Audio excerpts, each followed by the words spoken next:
So you're looking at some additional safety in your race car.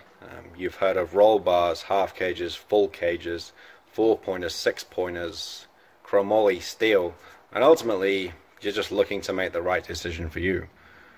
Well, something which will help is to go look at Motorsports New Zealand and see what they say. Motorsports New Zealand actually makes no reference to a half cage. It only refers to roll bars and roll cages. What a lot of people refer to as a half cage is actually just a roll bar. It's this main structure here behind the driver, this hoop.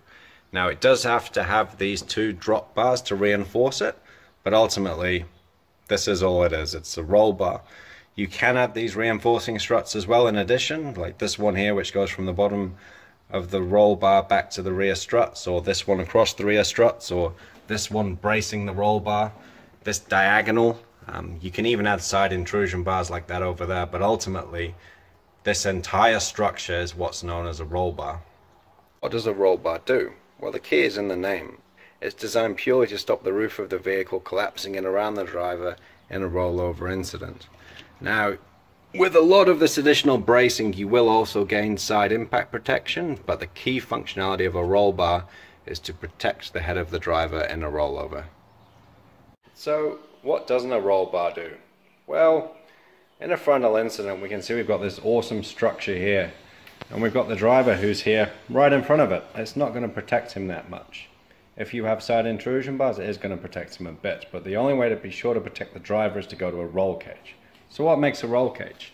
The thing that makes a roll cage, or a 6-pointer or a full cage, are these bars which come across from the top of the roll hoop, go forward over the door, down the windscreen and down into the footwell.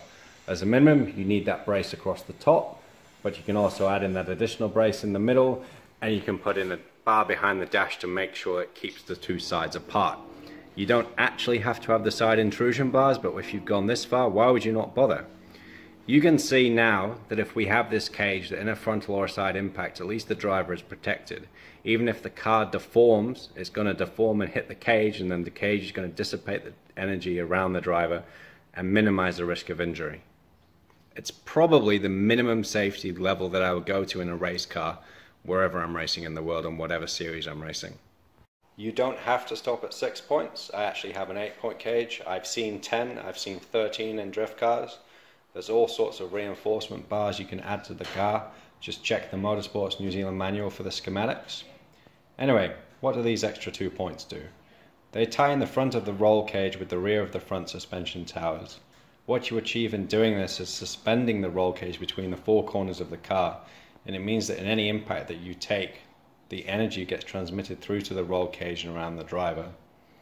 For the amount of money that I had to spend, 8-point cage was the most amount of safety that I could get, so that's what I spent my money on.